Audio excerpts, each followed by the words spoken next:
Hello everyone, it's the Historical Gamer once again, and today we're returning to Strategic Command World War I, a new turn-based strategy and war game out by Fury Software and published by Matrix and Slytherin Games. In today's video, we're returning to our Central Powers Let's Play series. We are into October of 1915, and the war for the Central Powers is going reasonably well.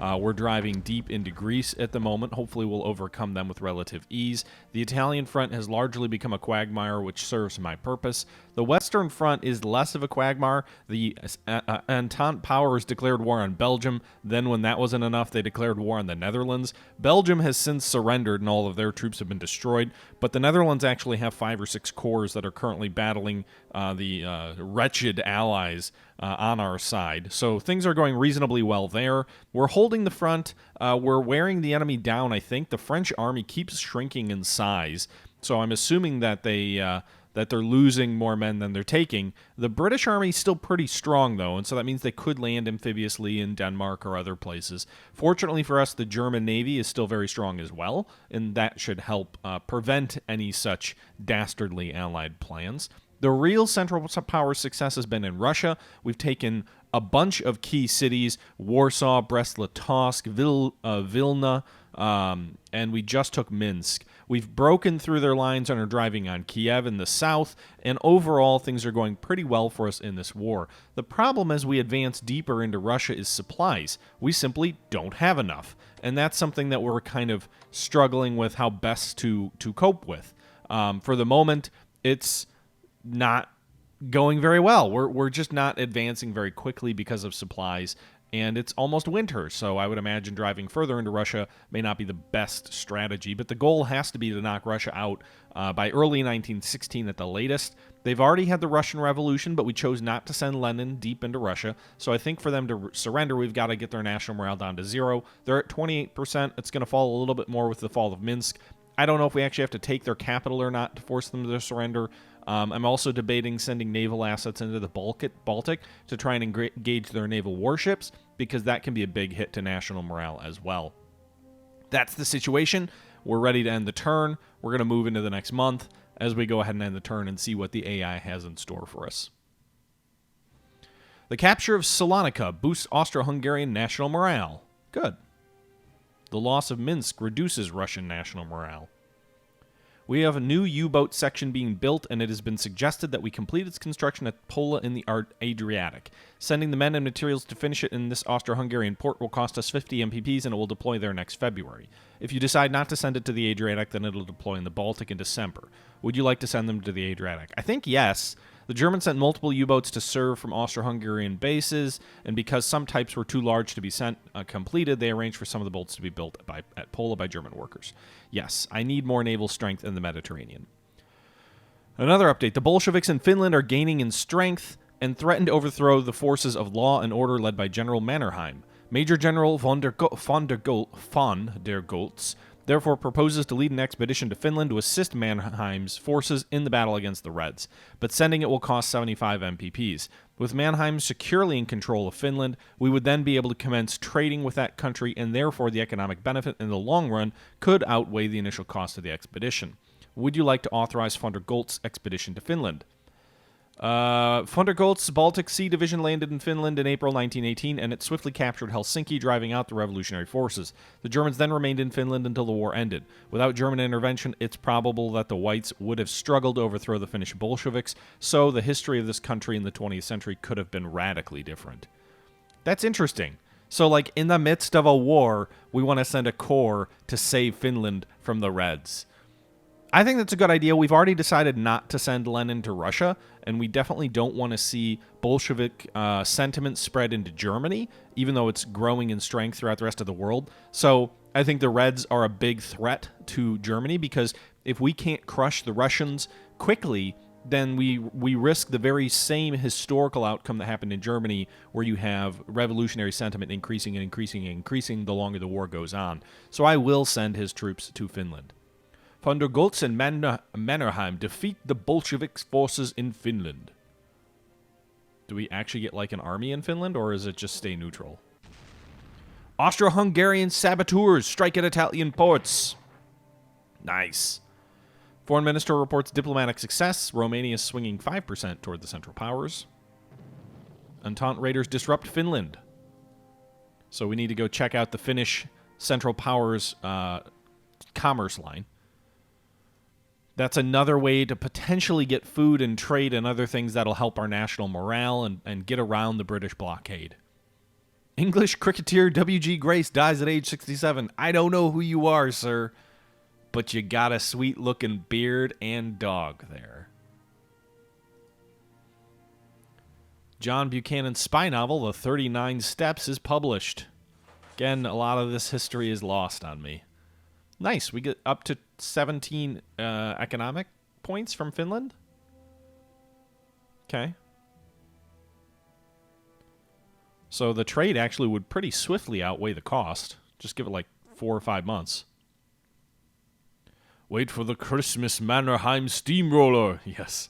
Italy transfers troops from Eritrea to Tobruk to deal with our desert fighters down there.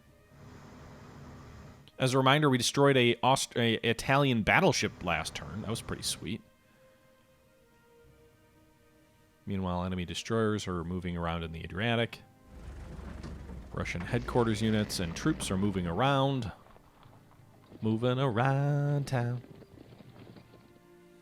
New allied unit. I don't understand why you'd move forward and then you move back. That doesn't make a lot of sense to me, AI. Reinforcements for the Russians all along the front.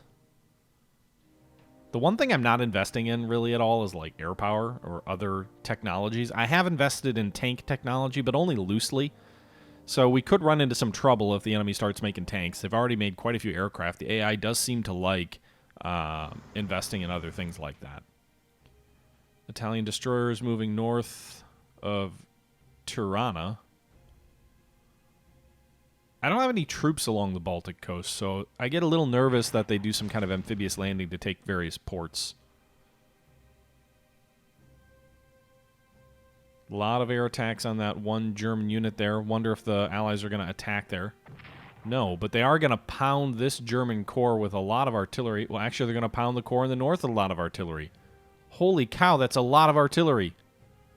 Got to assume they're going to attack there. Meanwhile, there's two positions, one in the south near Toul that they're attacking the infantry at with a lot of artillery, and then one in the north that they're attacking it with a lot of artillery. The one in the north is a bigger threat because that kind of could allow them to break out into Holland. The one in the south is relatively secure. It's a little bit of a salient. You see that initial attack there didn't accomplish much. Meanwhile, some attacks on the Italian front. The line continues to hold. French troops and British troops shifting into the gaps that had opened up in the line where we destroyed various lines. My upgraded artillery apparently does entrenchment damage. That's good to know. I didn't know that. But I did upgrade my artillery with new technology.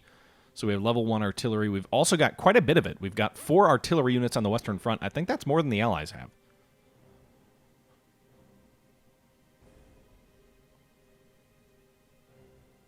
Not a ton of fighting going on. There were a couple of select attacks that the Allies made, but not a ton of actual heavy fighting going on, as it looks like the turn comes to an end. I think I'm going to send naval units into the Baltic, stronger naval units than we sent last time, because we know that there's a supply line that is being hurt. Meanwhile, intelligence spots a French pre-dreadnought at Algiers. We're spotting destroyers in the Baltic Sea. Emissaries from the Senusas report their forces have been successful in taking up the arms against the Italian occupier. They've won a great victory by capturing Barda in eastern Cyrenaica. They humbly request that we send more arms and officers to train a regular corps to take the field alongside their more irregular tribesmen. Would you like to spend 75 MPPs to smuggle the requested officers and equipment to form a regular corps at Barda? Saying yes will enable the revolt to expand further and challenge the Entente. Shipments were made by submarine to the Sensoe during the war, delivering officers, food, and equipment. Given that delivering these will tie up more enemy resources, it's recommended that we say yes to this. Regular troops trained by Ottoman officers take the field. A new Ottoman destroyer is being commissioned into service. This is very good news. Sid Barney is being taken. I don't think I can take Tobruk, but I have advanced into western Egypt with these rebels as they move on Mursa Mathur, however you pronounce that. The supply situation is not great. Yeah. All right. Meanwhile, the attacks in Greece.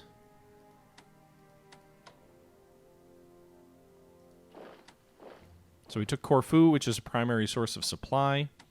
We can attack the troops in Ionia and inflict heavy losses on them and destroy them. There we go. And now we can take Ionia. And we can drive south with these troops. Enemy contact. Our garrison's going to get probably wiped out. Almost, but they'll get wiped out in the counterattack for sure. Let's go ahead and... We should probably, actually... These guys have no supply there.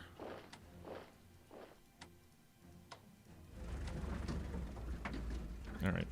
So we're going to bring these troops south toward Larissa. We've closed on Greece. It looks like there's dug-in troops, the 1st Greek Corps, and a detachment of soldiers in Athens. So a stronger Greek force here in the south. They're going to counterattack this detachment, this Bulgarian detachment, and destroy it almost certainly. But the capture of Larissa should be helpful.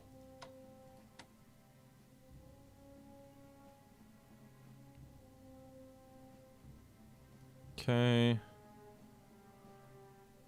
Meanwhile, we're going to reinforce our battleship for the Ottomans to full strength. We now have our battleships, our battleship, battle cruiser, and pre-dreadnought all at full strength. Our Austro-Hungarian sub doing a little bit of reconnaissance up there.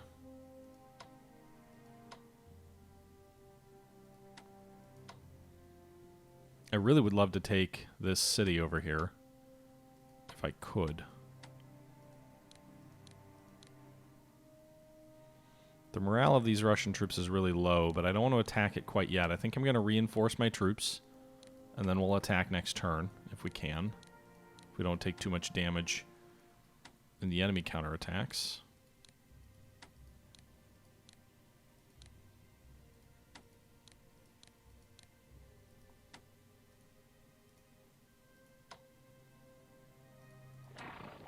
Okay. Alright, so we're going to try and attack the city of Kars because it is a national morale objective next turn. We're preparing for that offensive by reinforcing all of the troops along the front line that are ready to attack there. I'm leaving troops at Gallipoli to make sure there's no surprise landing. Same for Constantinople.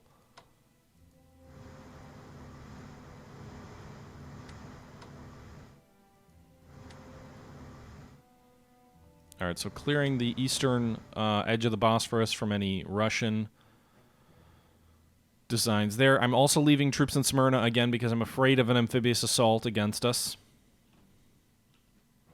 Alright, so these guys can go here. Also send rebel or garrisons down here. And then we're going to pull the Germans back and we're going to move this garrison into Haifa to prevent another landing. Meanwhile, we're going to move the 6th Corps south from Alexandretta to Beirut. They'll be on the coast just in case there's another landing, but also because they're working their way south.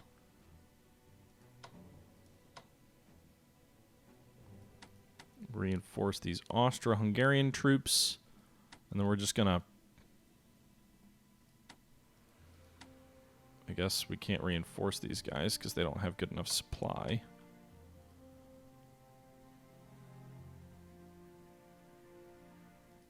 So we'll reinforce these troops. And these guys do have experience, so we'll go ahead and entrench them. So that should strengthen the front.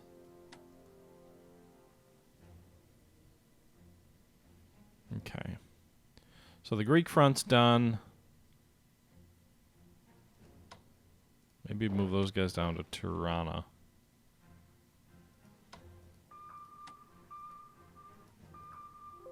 Ah, enemy contact!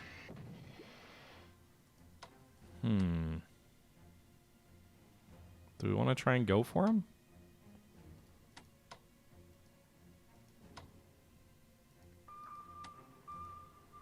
It's probably wiser to reinforce first. So let's hold off on going for those ships. Meanwhile, it seems to be rainy all across Europe. These guys already upgraded. So we're going to do this. We're going to attack here. We'll do 4 damage. Attack here. We'll shatter them. So we just destroyed an Italian corps here. We're going to swap out with German troops.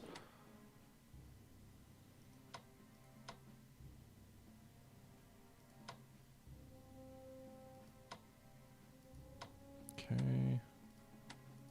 Upgrade these Austrian troops to level 1. We actually haven't upgraded many of our Austrian troops yet.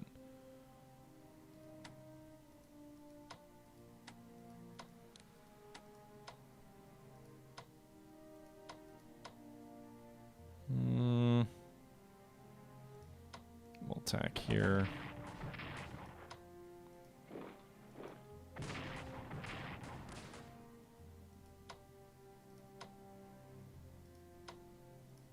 Swing these guys in. No damage.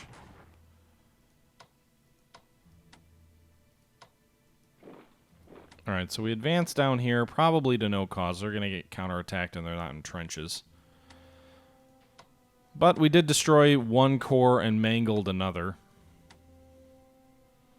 Meanwhile, moving to the Western Front. These troops were not attacked, so we'll reinforce them. These guys pulled back, and there's no enemy troop adjacent, so we'll immediately upgrade. We'll reinforce these troops in the south. So our southern line is reinforced and strengthened. The troops to the east of Toul will also reinforce. They were attacked by multiple enemy units last turn. It looks like the British are a little bit in the air, so we're going to go ahead and attack that British corps. And we destroyed them for very minimal losses. Very nice. Good result there. Then we'll swap these troops out. Oh, wait, no, don't do that. Don't. Ah, shit, I already did it. Those guys hadn't been upgraded yet. All right, so we just destroyed another British corps. Let's use some artillery against this cavalry. We'll use 1 shell there, I think. We'll also use 1 shell up here. We did a little bit of damage to them. Actually, we've got quite a few spare shells here, so we can hit them a couple of times. Drops their morale. So 1 to 6. Nice.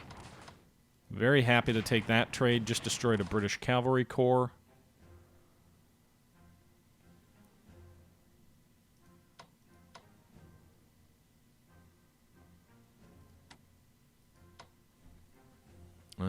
Where do I want to move them? Let's move this artillery back to Cologne. Let's move these guys around. I never turned the trenches around here, huh?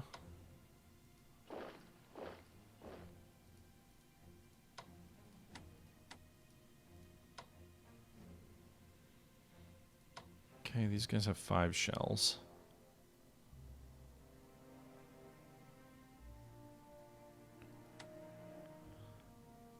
Alright, let's upgrade these guys before I forget. I think these guys moved. Alright, we'll swap these guys out because they haven't upgraded yet. And those guys as well. So we should be able to upgrade those 2 corps which we just pulled back. 3 corps here actually next turn. Meanwhile, we're going to reinforce these troops on the front line. We destroyed 2 British ground units, a cavalry unit, and an infantry unit this turn.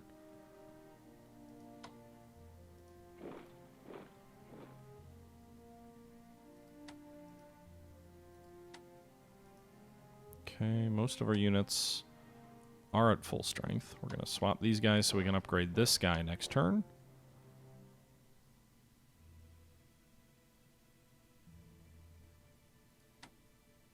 Upgrade these. Upgrade these. And so the Western Front is almost entirely upgraded. Meanwhile, it feels a little bit soft, too. Like, I feel like we could break through. There's holes in the line. We could definitely advance to maybe retake chunks of Belgium. If we take a look at the actual reports, the British have 32 ground units, the French have 25. They've been bleeding quite a bit of strength there.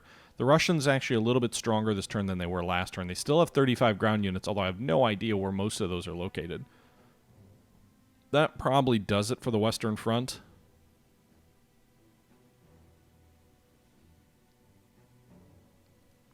Guess we could go ahead and reinforce some of our aircraft over here. And I guess we'll upgrade this infantry unit. That detachment.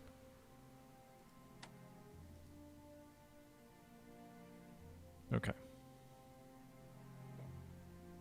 Yeah, the minor allies share Germany's tech, so that is a thing. Alright, we'll attack here. Finish these guys off. Nice. Finally take that city. Meanwhile, because I didn't have to attack here, I can use this Austrian unit to upgrade. Upgrade this German unit as well. Upgrade the artillery.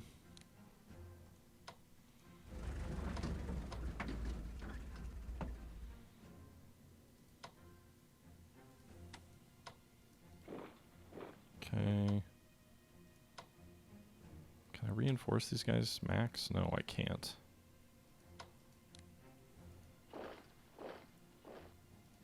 There's got to be something in Kiev. I really don't want to... I don't want to get suckered into attacking the city. We know there's got to be something there.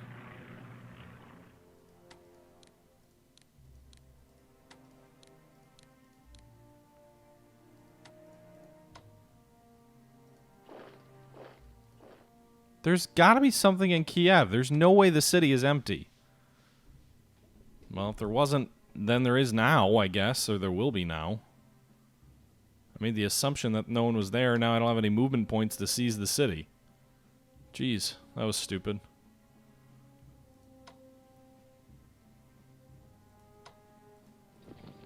Is Smolensk empty as well? How did we just take Smolensk?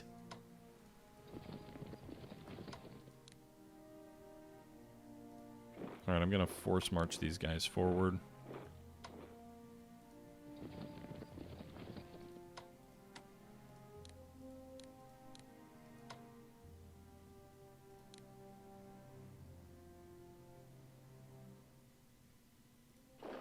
We just took Orsha and Smolensk without loss.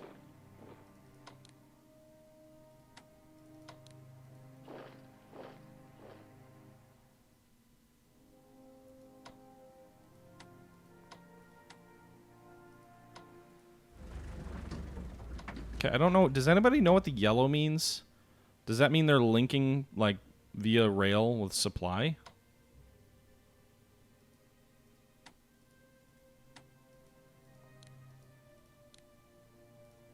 So secondary supply out of Brest-Litovsk should feed... Actually, it must mean they were linked by supply. So there must have been supply linking going on there. That's why they were yellow.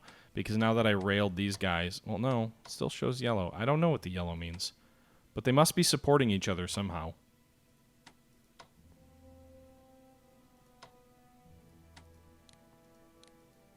Okay...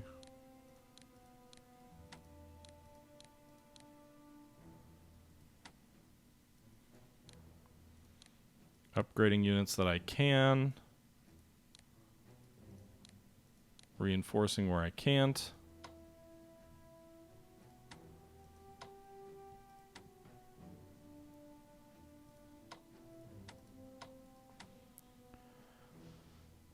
I mean, I guess they could be fighting in Petrograd in terms of like a revolution or something.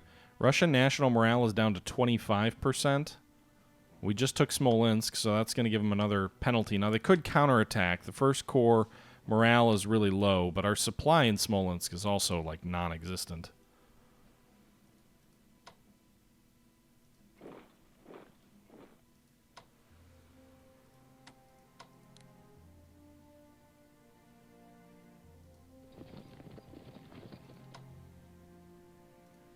don't want any gaps in my lines, so I did move some cavalry in some probably unwise ways.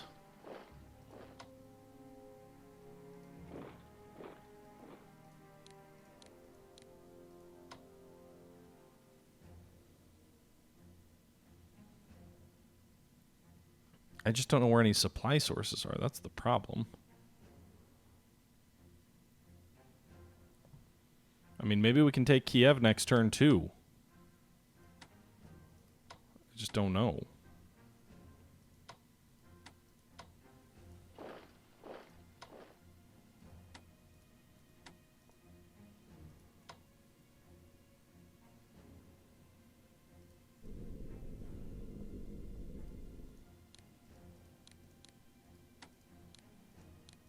Reinforce these troops. They have level 1 artillery now? They're going to use defensive artillery against us? Alright, so we'll do that. We'll fall back to Riga.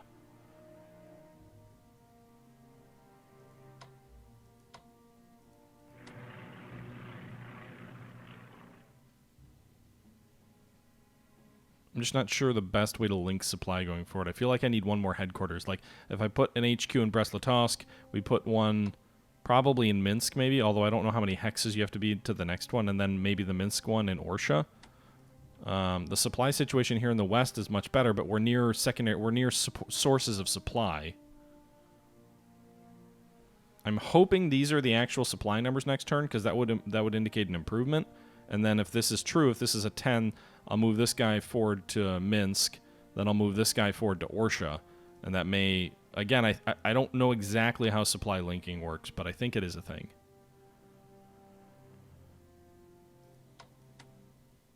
Okay. Meanwhile, the Austro-Hungarians are going to go ahead and reinforce their navy.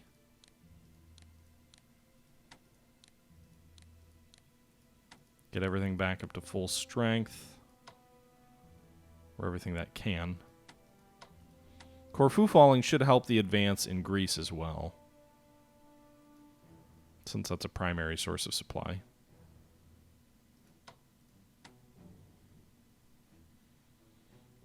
And then the Germans have a little bit of money left that we're going to spend on some naval upgrades or reinforcements.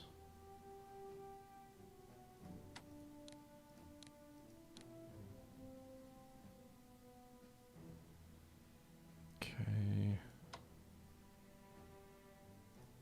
Alright, let's send naval assets into the Baltic. So we're going to send 2 subs into the Baltic. We're going to send the König battleship. We'll send the Rune armored cruiser.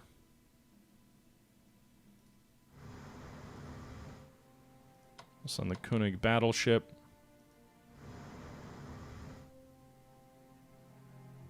I think we have another armored cruiser, the first Bismarck, over this way. We'll send a pre-dreadnought as well. Seaplane tender to help scout. And then the Moltke battle cruiser. Maybe one more sub, too. Probably should send some destroyers also. So the sub...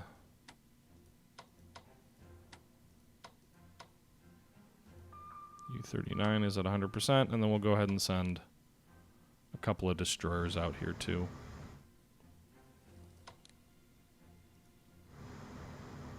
We're going to try and clear the Finnish supply lines.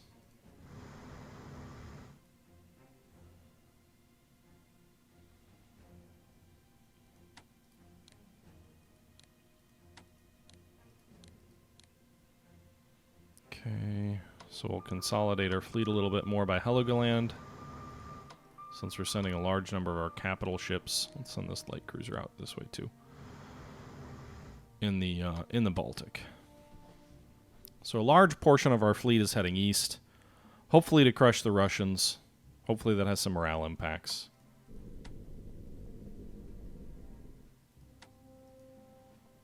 All right, so they did that. We did that front. We did over here.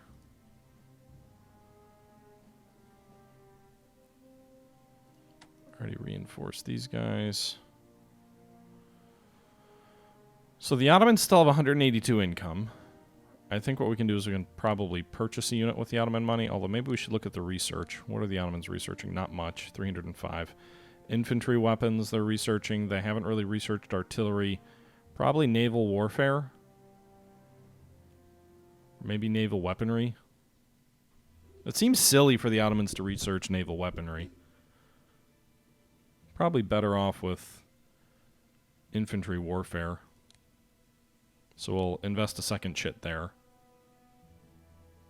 We still have 80 left, though. So we should also develop... we don't have any aircraft for them. Naval warfare, I guess. That's a naval doctrine. Meanwhile, the Austrians have 58 MPPs left. They're going to invest in...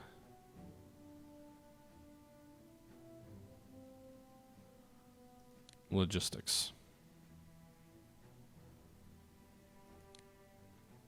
Mobility is a good idea, too. Especially driving through Russia. But I think that's going to do it for the first turn of the night.